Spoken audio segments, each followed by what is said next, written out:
여러분, 오늘 본문은 교회 다니는 사람이라면 누구라도 알고 있는 그런 말씀입니다. 왜냐하면 고난주간 혹은 성탄절에 너무나 자주 들었기 때문입니다.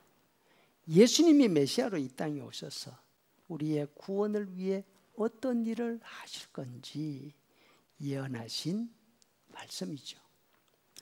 4절에 그가 찔림은 우리의 허물 때문이요 그가 상함은 우리의 죄악 때문이라. 그가 징계를 받음으로 우리는 평화를 누리고 그가 채찍에 맞음으로 우리는 나음을 받았도다. 많이 들어보셨죠? 그런데 이사야는 예수님의 메시아 사역에 관해서 말씀하면서 이 소식을 도대체 누가 믿었느냐 이렇게 반문하고 있습니다. 우리가 전한 것을 누가 믿었느냐?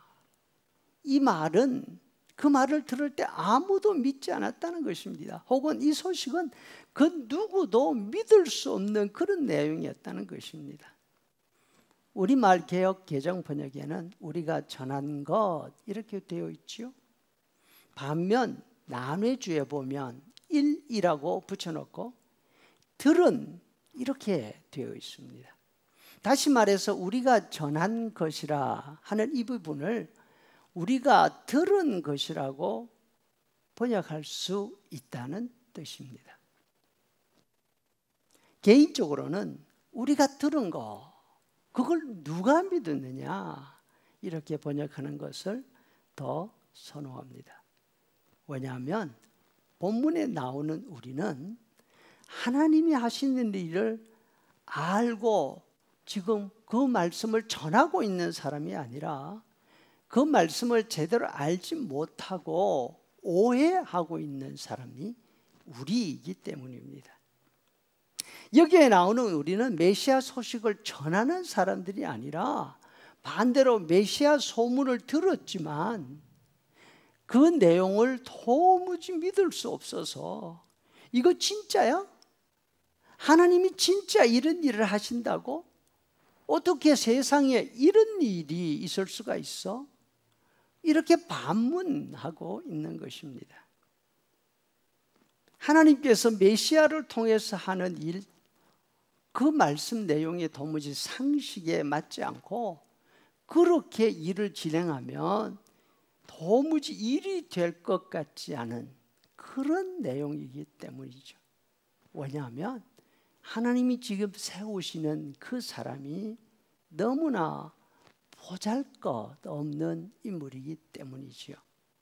2절에 그는 연한 순 같고 마른 땅에서 나오는 뿌리 같아서 고운 모양도 없고 풍채도 없은즉 우리가 보기에도 흠모할 만한 아름다운 것이 없다 합니다. 하나님이 보내신다고 하는 메시아가 너무나 볼품이 없습니다. 하나님의 능력이 보이는 구석이라고는 한 군데도 없습니다. 채찍에 맞으면서 하루 종일 중노동에 시달린 노예 같은 모습을 하고 있습니다. 몸에는 병을 가지고 있어서 자기 몸 하나 건수하지 못할 것 같습니다. 그러니까 사람들에게서 무시를 당합니다. 자신들이 생각하기에도 도대체 저 사람은 무슨 죄를 많이 지었길래 저렇게까지 고통을 당해야 하는가 생각되었다는 것입니다. 4절 하반절에 우리도 생각하기를 그가 하나님에게서 벌을 받고 있고 매를 맞고 있고 그래서 저런 고난을 당한다고 생각했다 합니다. 사람들이 생각하고 기대하는 메시아는 말을 타고 오는 장군 같은 왕자가 되어야 했습니다.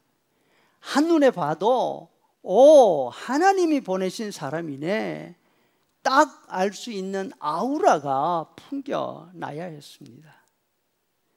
만약에 하나님이 어느 나라를 통해서 세상을 구원하시려고 한다면 최소한 아수르나 바빌론보다는 더 강하고 큰 나라였어야 한다는 거죠.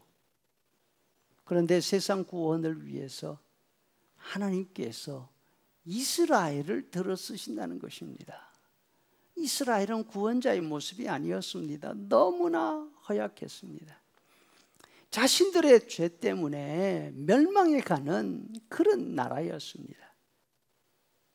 그런 나라, 하나님이 쓰실 리가 없고 또 쓰실 수도 없었습니다. 그럼에도 불구하고 하나님은 그 이스라엘을 포기하지 않으시고 세상 구원의 도구로 사용하신다, 이렇게 하십니다. 하나님은 왜 이렇게 허약한 이스라엘을 통해서 하나님의 구원을 보여주시려고 할까요? 그 이유는 하나님의 구원의 진짜 모습을 보여주시고 싶기 때문입니다. 구원이 누구에게 필요합니까? 죄인에게만 필요합니다.